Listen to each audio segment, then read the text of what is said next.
நான்காவது அம்சம், இது மிக முக்கியம். துஆ அங்கீகரிக்கப்படும். இதில் எந்த மூமினுக்கும் சந்தேகம் இருக்கக்கூடாது. ஆள் மனதில் பதிய வச்சுக்கோங்க.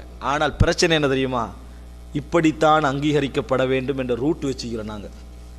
இதான் இன்றைக்குள்ள பிரச்சனை. அதனால தான் நிறைய பேர் துவாக்கள் அங்கீகரிக்கப்படவில்லைன்னு முடிவெடுத்துடுறாங்க. ஒருவர் துவா கேட்குறார், யா அல்லாஹ், நான் எனது தொழிலில் முன்னேறணும், நான் போட்டிக்கிற இந்த ஷொப்பை என்ன செய்யணும், முன்னேற வேண்டும் அப்படின்னு துவா கேட்குறாரு. இவர் ஒரு வழிமுறை வச்சுக்கிறார். முன்னேற வேணும்னா என்ன வழிமுறை வச்சுப்பீங்க எல்லாரும் பொதுவாக? அடுத்த மாதம் இன்றைய வருமானத்தை விட கஸ்டமர்ஸ் கூட வரணும், ஒரு 1000 ரியால் கூடணும். அதுக்கு அடுத்த மாதம் ஒரு 5000 ரியால் கூடணும். அதுக்கு அடுத்த மாதம் இன்னொரு 5000 ரியால் கூடணும். அல்லாஹ் துவாவை கபூல் செஞ்சுட்டான்.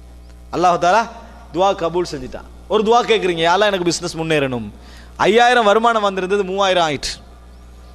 மறுபடியும் இன்னும் அழுத்தமாக கேட்குறீங்க, 2000 ஆயிடுச்சு. இன்னும் அழுத்தமாக கேட்குறீங்க, கடலொஸ்ட். இன்னொரு அழுத்தமாக கேட்டீங்க, நாட்டுக்கு போயிட்டீங்க. என்ன முடியும்? துவா கபூல் ஆகிட்டு முடிவு எடுப்பீங்களா? என்னப்பா இவ்வளோ துவா கேட்டோம், என்னமெல்லாம் கேட்டோம், என்ன செய்யுது? நஷ்டமாக போகுது. இதுதான் எங்களது பிரச்சனை. நாங்கள் இறைவனுக்கு வழி போட்டு கொடுத்துருக்குறோம். இறைவன் இந்த ரூட்டில் தான் கபூல் செய்ய வேண்டும். நீங்கள் என்ன செய்றீங்க? துவா கேட்குறீங்க இறைவன்ட்ட, யா அல்லாஹ், எனக்கு ஒரு மகள் இருக்கிறான், வயசு 27 30, இவருக்கு திருமணம் நடந்துடணும் என்று பிரார்த்திக்கிறீங்க. பிரார்த்தனை செய்து நீ பிரார்த்தனை செய்கிற நேரத்தில் ஒரு நல்ல ஒரு கணவனை பேசி வச்சுக்கிறீங்க, ஒரு நல்ல ஒரு மருமகன் அமைய போகிறாரு. கௌபாவில் போய் அழுது இந்த கல்யாணம் நல்ல முறையில் நடக்கணும் துவா கேட்குறீங்க. துவா கேட்டு அடுத்த நாள் திருமணம் ரத்தாகிறது. திருமணம் ரத்தாகி விடுகிறதுன்னு வைங்க. துவா கபூலாகி நான் நினைப்போமா? நினைக்க மாட்டோம். ஏன் நாங்கள் போட்டுக்கிற ரூட் என்ன? இந்த நம்ம தேர்ந்தெடுத்த கணவன் திருமணத்தை சிறந்த முறையில் நடக்க வைத்தல் தான் நம்ம துவாவுடைய அங்கீகாரத்துக்கான அடையாளம். நாட்டில் துவா கேட்குறீங்க, என் குடும்பம் உறவுகளோடு நான் இருந்து என்ன செய்ய நல்ல முன்னேற்றம் அடையணும். திடீரென நீங்கள் லொஸ்டாகி ஒரு நோயில் விழுந்து வெளிநாட்டுக்கு வர வேண்டிய நிலைமை ஆகிட்டு, நம்ம துவா அங்கீகரிச்சு நினைப்பீங்களா? நினைக்க மாட்டீங்க. இதுதான் நம்மளோட பிரச்சனை. ஏன் நாங்கள் துவா கேட்குற நேரத்தில் ரூட்டையும் வச்சுக்கிறோம். இப்படி நடந்தால் தான் கபூல் ஆயிடுச்சு, இல்லைன்னா கபூல் இல்லை. அன்புள்ள சகோதரர்களே, அப்போ எவ்வளோ ஒரு அறியாமைன்னு பாருங்க. ஒன்றை புரிந்து கொள்ளுங்கள், இறைவனுக்கு நாம் எப்பொழுதும் வழிமுறை சமைத்து விடக்கூடாது. இறைவனுடைய வழிமுறை நம்ம நினைக்கிற வழிமுறையாக இருக்காது. அது இறைவனுடைய வழிமுறை, அது வேறுதாக இருக்கும். நம்மளுக்கு நம்ம சொல்லவே முடியாது. இறைவன் நமக்குத்தான் ஒரு சூழல் இப்படி போகணும்னு இருக்கும். இறைவனுக்கு 1000 மெத்தட் இருக்கு. அதை உங்கள்கிட்ட கொண்டு வந்து சேர்க்கறதுக்கு நீங்களே தெரியாத மாதிரி. அல்லாஹ் தஆலா என்ன சொல்றான்? வமை யதவக்கல் அலல்லாஹி ஃபஹுவ ஹஸ்புஹ். யார் இறைவன் மீது தவக்குல் வைக்கிறாரோ அவனுக்கு அவனே போதுமானவன். அதுக்கு முன்னால் என்ன சொல்றான்? வமை யத்தகில்லாஹ யஜஅல் லஹு மக்ரஜன் வ யர்ஸுகுஹு மின் ஹைது லா யஹ்தஸிப். யார் இறைவனை அஞ்சுகிறாரோ அவனுக்கு அல்லாஹ் தஆலா பிரச்சனை விட்டு வெளியேறுகின்ற வழியை காட்டுவான். அவன் நினைக்காத புறத்தால் அவனுக்கு உதவி செய்வான். அந்த ரூட் அவன் நினைத்திருக்க மாட்டான். அவனுக்கு அந்த ஐடியாவே இருந்திருக்காது. இதுதான் புரியணும். நம்ம எப்பயும் ஒரு பிரச்சனை எப்படி யோசிப்போம்? பிரச்சனையை முன்னால் வச்சு ஒன்றில் இப்படி தீரணும், அல்லது இப்படி தீரணும், அல்லது இப்படி தீரணும். வேறு வழியே இல்லை. தற்கொலைக்கு தான் முதல் காரணம். தற்கொலைக்கு மனசு என்ன முதல் காரணம்? இந்த உலகத்தில் வாழ்வதற்கு இதை தவிர வேறு வழி இல்லை நம்ம நினைப்பதான். முஸ்லீம்கள் நினைக்கக்கூடாது. முஸ்லீம்கள் என்ன செய்யக்கூடாது? இந்த உலகத்தில் நான் கண்முன்னால் காணுகின்ற வழி மட்டும்தான் வழி என்று நினைத்திருந்தால் நிறைய நபிமார்களுடைய தாவத் தோல்வி அடைந்திருக்கும். நிறைய நபிமார்களுடைய தாவத் என்ன செய்திருக்கும்? தோல்வி அடைந்திருக்கும் என்பதை நாம் புரிந்து கொள்ள வேண்டும். அதனால் அன்புள்ள சகோதரர்களே, ஆள் மனதில் பதிய வைங்க. நஷ்டங்களாலும் இறைவன் வழி சமைப்பான், பாதிப்புகளாலும் இறைவன் வழி சமைப்பான். நமக்கு தெரிகின்ற தோதுவான சூழல் மட்டுமல்ல துஆக்கள் அங்கீகரிக்கப்படுவதற்கான அடையாளம். ஒரு 2 உதாரணம் நான் உங்களுக்கு சொல்கிறேன். ஒன்று யூசுப் அலைஹிஸ்ஸலாம், 2 முஹம்மது ஸல்லல்லாஹு அலைஹி வஸல்லம். யூசுப் அலைஹிஸ்ஸலாம் அவர்கள் தனது ஊரில் இருந்து என்ன செய்கிறார்கள்? கடத்தப்படுகிறார்கள். கிணற்றிலே வீசப்படுகிறார்கள், நாடு கடத்தப்படுகிறார்கள், சிறையில் அடைக்கப்படுகிறார்கள். இப்போ ஒரு சர்வசாதாரண சராசரி மனிதர்கள் இந்த எண்ணத்துக்கு வாங்க. குடும்பத்தை விருந்து பிரிந்து கிணற்றில் இருக்கிற நேரத்தில் யூசுப் அலைஹிஸ்ஸலாம் தன் குடும்பத்துக்கு மீண்டு திரும்ப வேண்டும் என்று துவா கேட்டிருக்க மாட்டாரா?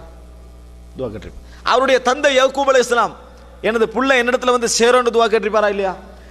யாக்கூப் அலைஹிஸ்ஸலாம் தனது குழந்தை என்னிடத்தில் சேர வேண்டும் என்று பிரார்த்திக்கிற நேரத்தில் யூசுப் அலைஹிஸ்ஸலாம் நெருக்கமாக இருந்தாரா? சிறையில் இருக்கிற நேரத்தில் நெருக்கமாக இருந்தாரா? யாக்கூப் அலைஹிஸ்ஸலாம் டிஸ்டன்ஸ்ல எப்ப நெருக்கமாக இருந்தார்? எப்ப?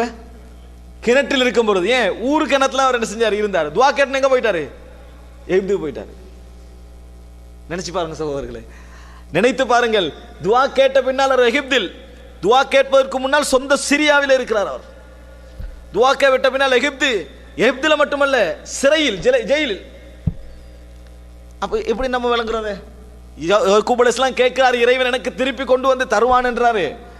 ஆனால் பல காலங்களாக பிரார்த்தித்து கண் வெள்ளை பூர்த்து விடுகிறது, குருடாகி விடுகிறார், அந்த நிலைமையாகி விடுகிறது. ஆனால் நீங்க நினைச்சு பாருங்கள் அன்புள்ள சகோதரர்கள், அவர் சொல்றாரு, நான் எனது கவலைகளை இன்னமா அஷ்கு பத்தி வ ஹுஸ்னி இலல்லாஹ், எனது கவலைகளை எனது வேதனைகளை நான் அல்லாஹ்விடத்திலே முறையிடுகிறேன். வ அலமு மினல்லாஹி மா லா தஅலமூன், உங்களுக்கு தெரியாதெல்லாம் எனக்கு என்னது இறைவன் புறத்தில் நான் அறிந்து வைத்திருக்கிறேன். அப்போ புரிஞ்சுக்கங்க, துஆ கேட்டாரு, தூரமாகிட்டே போறான். சரி, யூசுப் அலைஹிஸ்ஸலாம் இடத்துல வாங்க, அவர் குடும்பத்துக்கு சேரணும் துஆ கேட்டிருப்பாரா இல்லையா? கேட்டிருப்பாரு. அவர் துஆ கேட்க கேட்க குடும்பத்தை விட்டு தூரமாகிறார், தூரமாகிட்டே வராரு. எந்த அளவுக்கு ஆகிறார்னு சொன்னால், கால ரப்பிஸ் சிஜ்னு அஹப்பு இலைய மிம்மா யதுஊனனி இலைஹி, அவர்கள் என்னை அழைப்பதை விட சிறைச்சாலை எனக்கு சிறந்த என்று சொல்லி ஜெயிலுக்கு போற அளவுக்கு, செய்யாத ஒரு குற்றத்துக்கு சிறைச்சாலையில் பல வருட காலம் தங்குகின்ற அளவுக்கு. ரஹிமல்லாஹு அல் கரீம் இப்னு அல் கரீம், ரசூல் ஸல்லல்லாஹு அலைஹி சொன்னாங்க, சங்கை மிக்கவர், சங்கை மிக்கவருடைய மகன். உண்மையிலேயே யூசுப் அலைஹிஸ்ஸலாம் ஜெயிலில் தங்கியிருந்த காலம் நான் தங்கியிருந்து அவரிடத்திலே அழைக்க வந்த அந்த மன்னனுடைய அழைப்பாளன் எனக்கு வந்திருந்தால் ல அஜப்து தாய், நான் ஓடி இருப்பேன். நாங்கள் ரசூல் ஸல்லல்லாஹு அலைஹி வஸல்லம் அவர்கள், அல்லாஹ் அவருக்கு ரஹமத் செய்வானாக, நான் பொறுமையாக இருந்திருக்க மாட்டேன். ஆனால் யூசுப் அலைஹிஸ்ஸலாம் என்ன சொன்னார்? நான் குற்றவாளியா, அந்த பெண்கள் குற்றவாளியா? அதை சொல்லிட்டு நான் வெளியே வரேன். நான் பொய்யை, அதாவது அந்த கெட்டவனாக வெளியே வர விரும்பவில்லை, மோசமானவனாக வெளியே வரவில்லை. சிறையில் இருக்கக்கூடிய ஒவ்வொரு நல்ல உள்ளம் படைத்தவர்களுக்கு ஒரு சிறந்த முன்மாதிரி. அல்லாஹு தாலா சிறைக்குள்ளும் அவரோட தான் இருப்பான், அல்லாஹு தாலா அங்கே இருக்கிறான். அதனால தான் அப்படின்னு சொல்கிறேன், இந்த இடத்துல நான் சொல்லிக்கொள்கிறேன், இமாம் இப்னு தைமியா அவர்கள் சிறையில் அடைக்கப்பட்ட நேரத்தில் அழகா, அவருக்கெல்லாம் ஒரு சிறை என்பது ஒரு பெரிய விஷயமாகவே இருக்கவில்லை. என்ன சொன்னார் தெரியுமா? அழகான வசனம், மா யஸ்னவு அதாஇபி அன ஜன்னதி வ புஸ்தானி ஃபி சத்ரி ஐனமா ரஹ்து ஃபஹிய மஇ இன் கதலூனி ஃபகத்லி ஷஹாதா வ இன் சஜனூனி ஃபசிஜ்னி ஹல்வா வ இன் அக்ரஜூனி ஃபஹுரூஜி சியாஹா. இமாம் இப்னு தைமியா சொன்னார், மா யஸ்னவு அதாஇபி, எனது எதிரிகள் என்ன செய்து விடலாம், எனது எதிரிகள் என்ன செய்து விடலாம். என்னை சிறையில் அடைத்தால் நான் இறைவனுடன் தனிமைப்படுகிறேன், என்னை விரட்டி அடித்தால் என் இறைவனின் பாதையை நான் அலைகிறேன், என்னை கொன்றால் நான் இறைவனின் பாதையில் கொல்லப்படுகிறேன். என்ன எனக்கு தீங்கு? என்னை எதுவும் செய்ய முடியாது. சொர்க்கமும் இறைவனின் பூந்தோட்டமும் எனது உள்ளத்தில் இருக்கிறது என்று சொன்னார். அப்போ அன்புள்ள சகோதரிகளே, இது இந்த இடத்துல என்னை ஞாபகப்படுத்தி கொண்டதற்கு காரணம் இறைவனது நம்பிக்கை. நீங்கள் எந்த பாதிப்பு வந்தாலும் இருக்கணும். யூசுப் அலைஹிஸ்ஸலாம் அங்கேயும் துஆ கேட்கிறாரு. அன்புள்ள சகோதரர்களே, ஆனால் இறைவன் கருணையானவன். ஒன்றை புரிந்து கொள்ள, நம்ம கேட்கிற துஆவுக்கு எதிராக நடக்கும். மன்னர் காணுகின்ற கனவுக்கும் ஜெயிலில் இருக்கக்கூடிய ஒரு கைதிக்கும் எந்த சம்பந்தம் இல்லை. ஆனால் இறைவன் நினைத்தால் அதை அப்படியே ஒழுங்குபடுத்துவான். அந்த நாட்டுடைய பஞ்சத்துக்கும் யூசுப் அலைஹிஸ்ஸலாம் குடும்பத்தோடு சேருவதற்கும் எந்த சம்பந்தமும் இல்லை. இறைவன் நினைத்தால் கோடு வரைவான். அன்புள்ள சகோதரர்களை, இறைவன் ஏற்படுத்துவான். ஒரு நாட்டில் ஏற்படுகின்ற பஞ்சம் யூசுப் அலைஹிஸ்ஸலாத்தின் விடுதலைக்கு காரணமாக அமைந்தது, சம்பந்தம் இல்லை. ஒரு நாட்டில் ஏற்படுகின்ற ஒரு மன்னன் கண்ட கனவு விடுதலைக்கு காரணமாக அமைகிறது, சம்பந்தம் இல்லை. அது இறைவனது கையிலே உள்ள விஷயம். அதனால் இறைவனுக்கு நீங்கள் வழிமுறை சமைக்க வேண்டாம். நீங்க நினைச்சு பாருங்க, இன்றைக்கு நாம் வாழுகின்ற சில நல்ல வாழ்க்கைக்கு பின்னால் நஷ்டங்கள் நிறைய இருக்கும். நாம் எங்கேயோ விட்ட பிழை நம்ம இன்றைக்கு நலவில் இருப்பதற்கு காரணமாக இருக்கும். நம்ம எங்கே விட்ட ஒரு நஷ்டம் நம்ம எங்கேயோ கொண்டு வந்து விட்டிருப்போம். நம்ம எதிலேயோ ஒரு தோல்வி அடைந்து அப்படியே மனவிரக்தி அடைந்திருப்போம். இன்றைய சந்தோஷத்துக்கு அது அடிப்படை காரணமாக அமைந்திருக்கும். அப்படியெல்லாம் இருக்கக்குள்ள ஏன் கடந்த காலத்தை மட்டும் அப்படி நினைக்கிறீங்க? நம்ம இவ்வளோ நாளும் இறைவன்கிட்ட கேட்டது கிடைச்சுதா இல்லையா? கேட்டது கிடைச்சது, அதனால தான் இருக்கிறோம். இதுக்கு முன்னால் கேட்க போகிறது மட்டும் கிடைக்காது என்று நினைக்கிறோம். அப்போ இறைவன் வழிமுறைகளை சமைப்பாண்டு புரிந்து கொள்ளுங்கள். ஒரு உதாரணம், யூசுப் அலைஹிஸ்ஸலாம் அல்லாஹ் தஆலா அமைச்சராக்கி குடும்பத்தை கொண்டு வந்து சேர்க்கிறான்.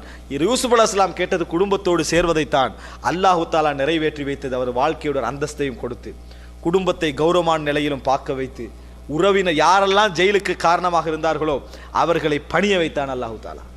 அல்லாஹ் தஆலா என்ன செஞ்சா? பணிய வைத்தான். ஆனால் அந்த நேரத்தில் யூசுப் அலைஹிஸ்ஸலாம் என்ன சொன்னார்?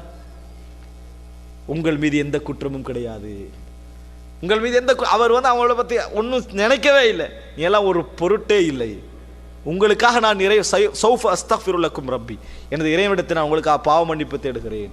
அப்படி என்ன செஞ்சார்? கேட்டார். ஆக அன்புள்ள சகோதரர்களே, மனதிலே பதிய வைத்துக் கொள்ள வேண்டிய மிக முக்கியமான விஷயம். இரண்டாவது உதாரணம், அலைக்கும் ஸலாம், ரசூலுல்லாஹி ஸல்லல்லாஹு அலைஹி வஸல்லம் அவருடைய இரண்டாவது உதாரணம். என்ன உதாரணம்? ரசூல் ஸல்லல்லாஹு அலைஹி வஸல்லம் அவர்கள் சுஜூதிலே இருந்து கொண்டிருக்கிறார்கள். என்ன செய்கிறாங்க? குடலை கொட்டி நாற்றம் அடிக்கின்ற அளவுக்கு ரசூல் ஸல்லல்லாஹு அலைஹி வஸல்லம் அவர்களை அநியாயப்படுத்துகிறார்கள். ஃபாத்திமா ரலியல்லாஹு அன்ஹா ஓடி வந்து அவைகளை அகற்றிவிட்டு இப்படி செய்கிறீங்களே என்று வேதனையாக ஏசுகிறார்கள். ரசூல் ஸல்லல்லாஹு அலைஹி வஸல்லம் எழுப்பினார்கள், யா அல்லாஹ் அபூஜஹல், அதே போல் என்ன, அதாவது உத்துபா, ஷைபா போன்றவர்களுக்கு எதிராக ரசூல் ஸல்லல்லாஹு அலைஹி வஸல்லம் துஆ கேட்டார்கள். அன்புள்ள சகோதரர்களே, ஊரில் உங்களுக்கு ஒரு அவமானம் இழைக்கிறார், உங்களை அசிங்கப்படுத்துகிறார், நீங்கள் அவருக்கு எதிராக துஆ கேட்குறீங்க. துஆ கேட்டு 1 வருடம் 2 வருடம் 3 வருடம் 8 10 வருடம் எதிர்பார்க்கிறீர்கள். எதிர்பார்த்த பின்னால் ஊரை விட்டு ஊர் மக்கள் உங்களை வெளியே அனுப்புகிறார்கள். கபூல் செய்த நினைப்பீர்களா, கபூல் செய்யவில்லை நினைப்பீர்களா? அட, இவ்வளோ நாள் எதிர்பார்த்த பின்னால் இன்னொரு அவமானம் வருதுன்னு நினைப்பீங்க. ரசூலுல்லாஹி ஸல்லல்லாஹு அலைஹி வஸல்லம் பிரார்த்தனைக்கு பின்னால் ஊரை விட்டு வெளியேற்றப்படுறாங்க. அது 10 வருடங்களுக்கு பின்னால, நீண்ட கால விஷயங்களும் அவமானத்துக்கு பின்னால் உதவி யாரோட கரம் ஓங்கிட்டே போகுது? எதிரிகளுடைய கரம். ரசூலுல்லாஹ் வெளியேற்றப்படுகிறார்கள். அப்போ ரசூல் ஸல்லல்லாஹு நம்ம தோதுவான சூழ்நிலை என்ன? துஆ கேட்டா அவர்கள் அழிந்திருக்க வேண்டும், அல்ல அவர்களுக்கு நஷ்டம் வரும். ஆனால் அவர்களுடைய கையோங்குகிறது. இறைவனது வழிமுறை வேறு, சுன்னத்துல்லாஹ், அல்லாஹ்வுடைய வழிமுறை. அல்லாஹ்வுடைய வழிமுறை நம்ம நினைக்கிற மாதிரியே இருக்காது. அதனால வழிமுறையை நீங்க யோசிக்க வேணாம். துஆ கேளுங்க, நஷ்டத்தையும் எதிர்பாருங்கள், இழப்பையும் எதிர்பாருங்கள், எல்லாத்தையும் எதிர்பாருங்க. அல்லாஹ் அதில் உங்களுக்கு வழியை சமைப்பான். அது இறைவனுக்கே உரிய ஒரு வழிமுறை. அன்புள்ள சகோதரர்களே, மதீனாவுக்கு போனார்கள். பத்ர் யுத்தத்துடைய இரவு ரசூல் ஸல்லல்லாஹு அலைஹி வஸல்லம் கோடு வரைந்தார்கள். இந்த இடத்தில் அபூஜஹல், இந்த இடத்தில் உத்பா, இந்த இடத்தில் ஷைபா.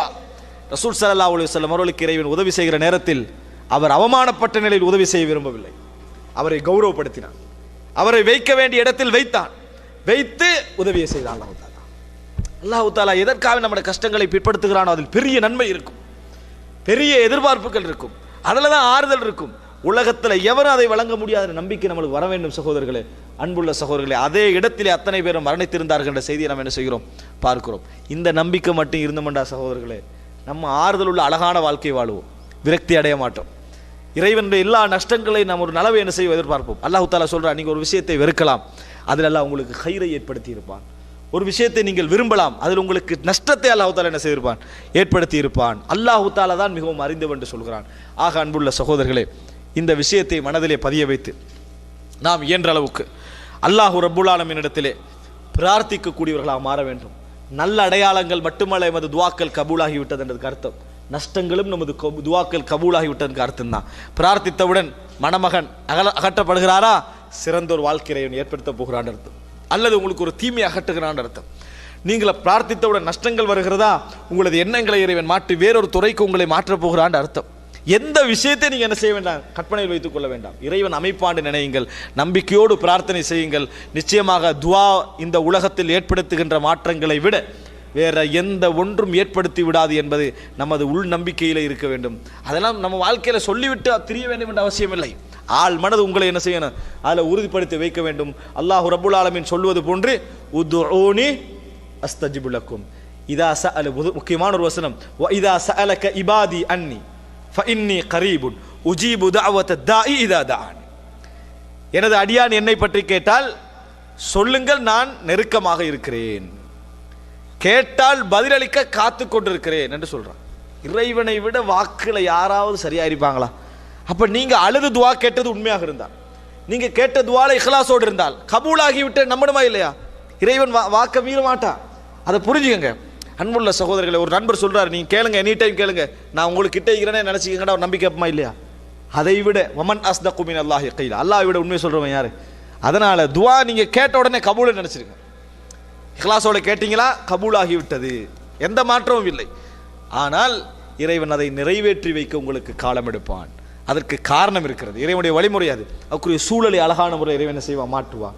அல்லாஹ் ரப்புல் ஆலமீன் நம் அனைவரது பிரார்த்தனைகளும் தூக்கி வீசப்படுகின்ற பிரார்த்தனைகள் அல்லாமல் ஏற்றுக்கொள்ளக்கூடிய பிரார்த்தனைகளாகவும் உள்ளத்திலிருந்து போகின்ற பிரார்த்தனைகளாகவும் அதனுடைய கபூலியத்தை நாம் கண்முன்னால் காணுகின்ற வரைக்கும் நம்பிக்கையை கைவிடாமல் இருக்கக்கூடிய மக்களாகவும் அல்லாஹ் ரப்புல் ஆலமீன் என்னையும் உங்களை மாக்கியல் புரிவானாக. ஹாதா மா இந்தி வல் இல்மு இந்தல்லாஹ் வ அகூலு கௌலி ஹாதா.